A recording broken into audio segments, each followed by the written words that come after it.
This lesson examines Genesis 1:1 through 2:3 after we first take a general look at the writings of Moses as a whole. And there will be links to all of these things in the video description. And we have to study the Bible with all the context in mind, and we have to begin with Genesis with some general information about all first 5 books of the Bible, which are called the books of Moses, or the Torah, or the Pentateuch. And the Bible itself attributes those things to Moses. But we have 2 links here that I want to show about the writers themselves in the New Testament, but the Old. And they have, according to the laws of well, not laws, but habits of modern scholarship, that they look at the first 5 books of Moses as it can't be what it says it is, so we have to think of something else. And there's this theory called the JEDP hypothesis, and this link explains what that is all about, and it's called also the documentary hypothesis, liberal critical view which denies that Moses wrote Genesis to Deuteronomy. And this is still taught today, even in seminaries. And the J stands for, whoops, this is rolling a little faster than I want, Yahwist, if you pronounce it sort of right, that gathered myths and legends of Babylon and other nations and added them to campfire stories of the Hebrews. And it's based on the what's called the Tetragrammaton, the YHWH, or the, what the letters are in Hebrew. And it really is kind of an acronym that stands for I am who I am. But this is roughly translated or transliterated Jehovah or Yahweh, and they named the J theory after that. E is for Elohist, the habit of the writer to use Elohim for God. D is Deuteronomy, that whoever wrote Deuteronomy wrote all the other books. And then P is the priestly theory that this was all just moral codes, and that these were all put together by an anonymous redactor, R, who assembled the whole thing and put it into one. And they go into the history on this page of how these theories were developed, and that this was all based upon the theory of evolution, that everything evolves. So assuming that, first of all, by faith, then they tried to apply it to everything, social constructs, documents, everything, history, everything is evolving. That, of course, is patently false. There's plenty of evidence that history, especially, is not one unbroken line from simple to complex. So they looked to apply evolutionary theory to the Bible, and this is one of the things they came up with. But the facts are, and the evidence are, that Moses himself was the grand editor of these first 5 books. So we have clay tablets with writings on them that, one objection is writing hadn't been invented, and that, of course, is false. Writing was invented far long time before Moses. And it also, by the way, they point out that the Torah means law. And the hypothesis, the JEDP hypothesis, falsely assumes that the Israelites waited until many centuries after the foundation of their nation before committing any of their history or laws to written form, which is ridiculous. And there's internal evidence, external evidence that you can read here in this document, and the fact that Jesus and the New Testament referred to those writings as the laws of Moses, or the writings of Moses, or Moses was the chief authority there. So you can read also about the different words for God, and there's even a verse which says Yahweh Elohim in one sentence of 2 words together. So how could they be different writers? This is the names of God being the basis for different writers is just patently false and ridiculous. So, as I said, you can read most of those facts here. You can also read more of similar information at this link, the second writer link in the description. And they further corroborate the evidence of the first link, and you can find all of these things on the internet on your own. I encourage you to do that, to look up the issue, the evidence pro and con for who wrote the books of Moses. So the point is that the New Testament refers to them as such, and that's a better witness than anything else. And we have evidence of writing that is way earlier than Moses and so forth. So there's no reason to have doubt that Moses wrote these books. So let's now go to a chart. I want to quickly mention this video on something I've mentioned in other lessons about the timelines, so don't forget to look into that. And there were about 500, if you've watched the video, you will see there were about 560 years from the birth of Jacob and Israel to the Exodus. And I'm thinking now there is a chart on this page. They had the narrative here. There we go. That's the chart I was looking for. And this especially will show the ones they have in green are the important names that the Bible says are important by giving their age at the next generation's birth, the certain person in that generation, and then the total lifespan of that person. So there were 560 years from the birth of Jacob, who is also called Israel, to the Exodus. And I think that was in this one. Anyway, look on this page for charts. Sorry about that. If the Exodus occurred around 1446 BC, during the reign of Pharaoh of Egypt by the name of Amenhotep II, which there's debate, but that seems to be the most reasonable view in my opinion, then the Pentateuch was likely written around 1400 BC. If so, the language was likely to have been something called Proto-Sinaitic from Sinai, or the land of Canaan, and that was followed by Paleo-Hebrew, the earliest known form of Hebrew writing that we have fragments of, and that eventually was translated into Greek and the Greek Septuagint, as I've mentioned before in other lessons. So it was not written, most likely, originally in some form of Hebrew, although some articles will tell you that this was Hebrew. So it's a kind of a semantic argument, but the point is that it is, if you want to look at the language the Old Testament was originally written in, it was likely something called Proto-Sinaitic. Okay, so check out this article. It has some good information, some good charts. Always consider the source, but also let an article stand or fall on its arguments and its evidence. And again, you can look into these genealogy charts and the reason that the article uses for choosing certain names.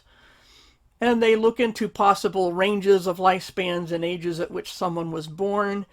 And so these are all factors that people study to determine how many years. And they conclude that there were indeed 430 years from the sojourn of Israel, as they call it, from the time of being in Egypt to the time to the Promised Land. So they also go into the definition of what a generation is and so forth. So now let's go to this link about the Pentateuch.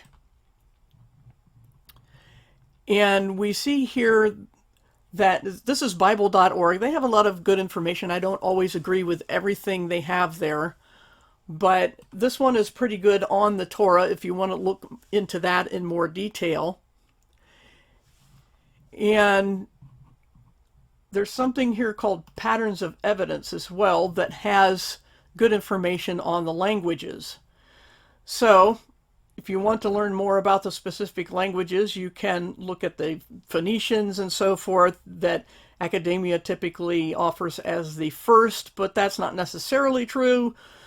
So all of these articles, it's interesting the way they have the photos slide in there, but look into this article. I'm merely providing this evidence so you can do your own research and get you started on your own discovery of how languages developed. And this is kind of speculation here on the left column that this is the article that I was thinking of, that talking about people saying that original language was Hebrew, but certainly not, it's kind of a misleading statement, because it's certainly not Hebrew as we know it today, the square script on the left. It was more like hieroglyphics. These were pictograms of certain animals or people or water, whatever it was, that developed into characters in an alphabet.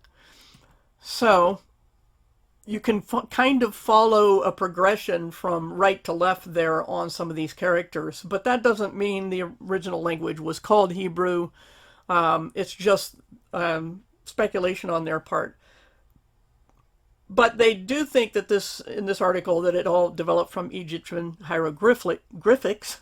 I can't speak today. Hieroglyphics. And so take that as you will, look into the evidence, and that's the point of showing you these articles, is you'll look into the evidence. So, if I can get back to my notes here, study these things for yourself, and now what I'd like to do is read through Genesis 1:1 through 2:3, and they should be all in the same chapter.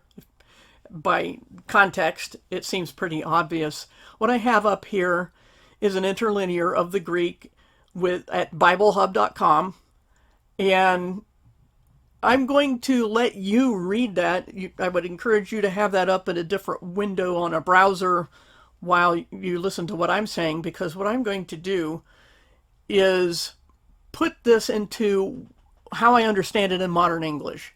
Okay, I'm not trying to replace the Bible or anything, or change anything, or I wouldn't show you the Greek. But you can also read the Masoretic text, but in the previous lesson we discussed the problems with relying too much on the Masoretic text, which is not original Hebrew in the slightest.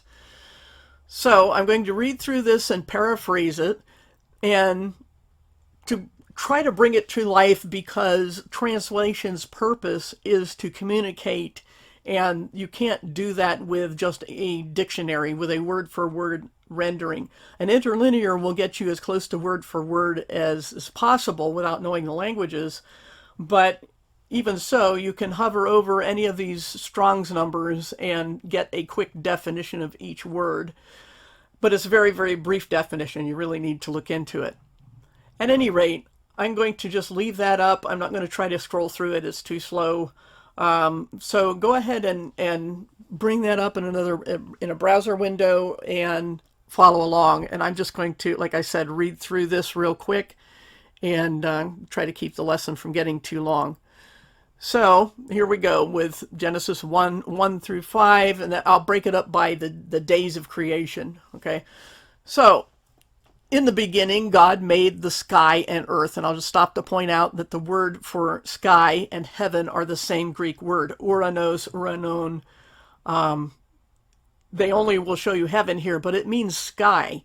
It depends on how you want to define that, but in modern English, we tend to define heaven as where God is.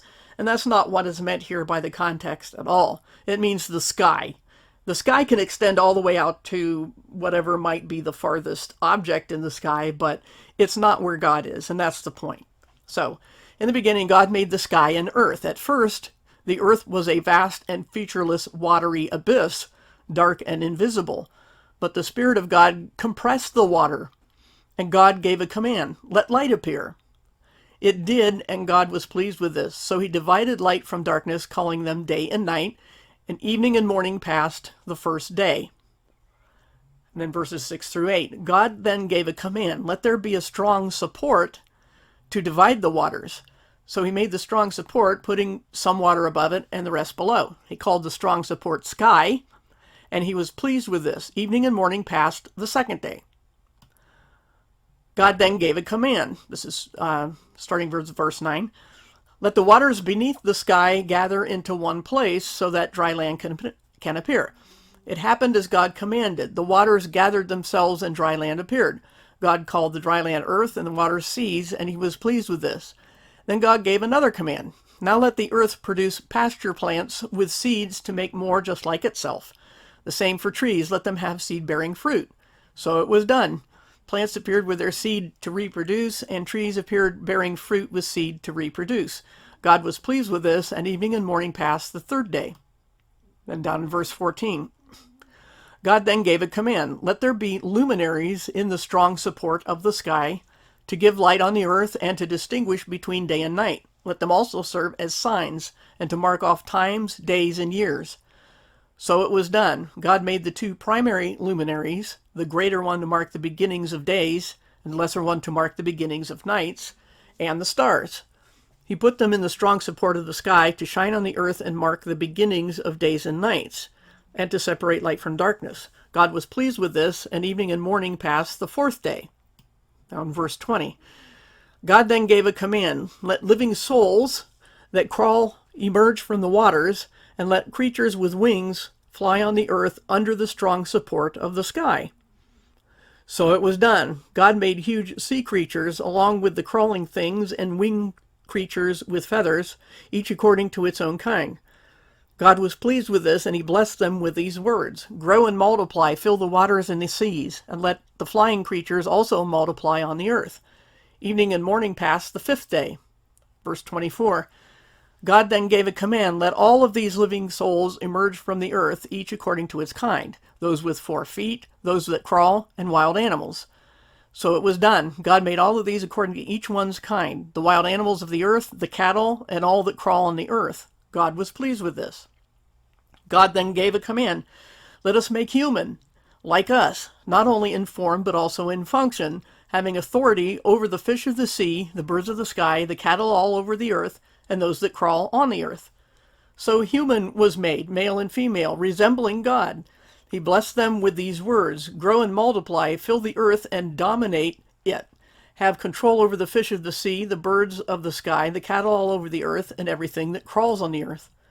God added, look, I've given food from the earth's seed-bearing plants and trees with seed-bearing fruit. This is not only for you, but also for the wild animals on the earth, the birds of the sky, and everything that crawls on the earth. Everything having the breath of life will have all the green plants for food. So it was done, and God was very pleased with it all. Evening and morning passed the sixth day. And then into chapter 2, verses 1 through 3, this completed the sky and earth, the entire system. On the sixth day, God finished the task of creation. So on the seventh day, he rested from that work. That's why God pronounced a blessing on that day and set it apart from the rest. That's how I see the initial creation week narrative. And the point to remember is that in ancient Near East tradition or practice, they would introduce their work with a summary of the whole thing and then go back and add detail. Some people think that there are 2 creation accounts, that chapter 2 somehow, starting in verse 4, is another creation account added by someone later, but that's not true at all. If they had studied ancient Near East practice, they would know this. So there were not 2 creation accounts. It's the introduction followed by the detail. But it's pretty interesting to go through this interlinear yourself and see what some of the words are in the Greek Septuagint. Now, the Septuagint isn't perfect, neither is the Masoretic text certainly, but it's good to take a fresh look at things, especially on the older documents that are less likely to have had changes crept into them. People will say something was removed, but the more likely scenario in any argument over the context of the Bible or content of the text itself is that things get added, not that things get subtracted. And the problem is that people don't realize that when something is copied, especially in very ancient times when copying was all done by hand, usually by one person standing in a room reading to a bunch of other people writing it down, that sometimes marginal notes were made as well. And not only is people hearing something wrong, but also marginal notes are made. And then later, when someone makes a copy from the copy, they aren't always sure which is a marginal note and which goes in the text. So they err on the side of caution and put the marginal notes in the text, and that's how things get added. And you will notice also that since the canon of the Bible was pretty well finished, that people have tried to add to it.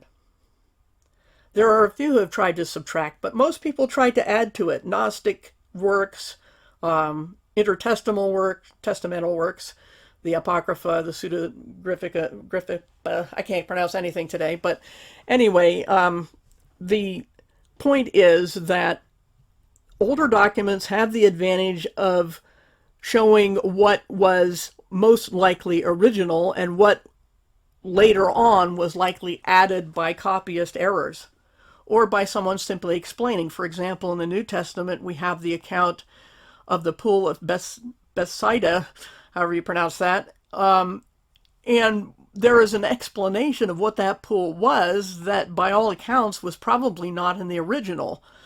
Even if it was, it doesn't materially affect the meaning of the text. It's just explanation for people who would not be familiar with what was going on at that pool, that it was a pool of healing. So it helps the reader. And whether that was part of the inspired text or not, the point is that it's actually true, and it helps the reader understand context. And so whenever we put the Bible into modern terms, as I just did with my reading, we're helping to add context not only of the originals that are often lost in translation because of very strict rules, but we're also making the point of translation, which is to understand. And as I've explained in previous lessons, that's a good thing. It's the point of communication. It's the point of language. It's the point of writing. So I hope this helped in some way, this reading of Genesis, the early chapters, and the discussion of the first 5 books of Moses and why they're attributed to Moses. And that the point being that it is often the primary person involved and not necessarily who actually had the pen in their hand. Okay, so because in any part of the Bible, any ancient document, whenever something is ascribed to an individual, it's not necessarily that this person did the actual writing, but that they were the primary subject or authority. So when we look at the New Testament, especially the words of Jesus quoting from the Pentateuch, and they attribute it to Moses, it means by or about or on the authority of Moses. That's why they say it's the writings of Moses, and they say Moses said this and Moses said that, because he is the chief authority of those writings. We could also look at the book of Esther as an example. Certainly only Esther, if you're familiar at all with that book, I hope so, only Esther herself could know many of the details. But it's unlikely that she herself wrote the words down, because in her position as queen, it's almost guaranteed that a scribe would have written it for her. But they would have done so accurately and wrote what she told them to write. And at least some of the material that is in the book of Esther likely came from her older cousin Mordecai, who actually raised her when her parents apparently died. But he supplied information on some of his actions that are reported in the book. And this hardly invalidates the historical accuracy of the account, because we know that Mordecai supplied information, Esther supplied information, but the book is all about Esther. That's why it's called the Book of Esther. So it doesn't matter that Esther herself didn't write it. It came from her as the authority, the primary authority of the information and actions that are about her that she actually did. So it's a valid book, and it's called Esther because it's about her. So we can extend this same principle to the entire Bible, that especially with the issue of the Pentateuch and its author being attributed to Moses. It's the same principle. It's about Moses as the primary authority. It's attributed to him as the one who may have been the grand editor of it all. He certainly got information from long before his time from some other records. I mean, he goes back to Creation Week, and as I said, he likely wrote these books around 1400 BC, and the creation was long before that. So Moses himself is not writing as an eyewitness to any of these creation events that we went over today. Nobody alive at the time of the writing would have been alive at the time of creation week. Only Adam and Eve were anyway, for at least this, actually the first 2 chapters of Genesis. So that's why they're called the books of Moses, and that's why they're attributed to Moses, and it doesn't make them less factual. Moses was highly educated by Egypt. He was, Pharaoh's grandson, actually, by adoption, snatched from the river, so to speak. And that's why, we can say that he was qualified to do such a thing. He was very literate, very educated, and a Hebrew. So this is why he is even given more importance when you think about it than Abraham. Abraham was the chief patriarch, but when it comes to the nation of Israel, they look at the patriarchs, and God identifies himself as the God of Abraham, Isaac, and Jacob, the patriarchs, and Jacob his name was changed to Israel by God. And from Jacob's 12 sons came the 12 tribes of Israel. But they all talk about Moses as an authority on words from God. And this is why. Moses was the one to write from the beginning with authority from the ancient documents, and he was well qualified to do so. Anyway, we will conclude our lesson of Genesis 1:1 through 2:3, and next time look at least chapter 2, possibly also chapter 3 of Genesis. Hope to see you in the next lesson.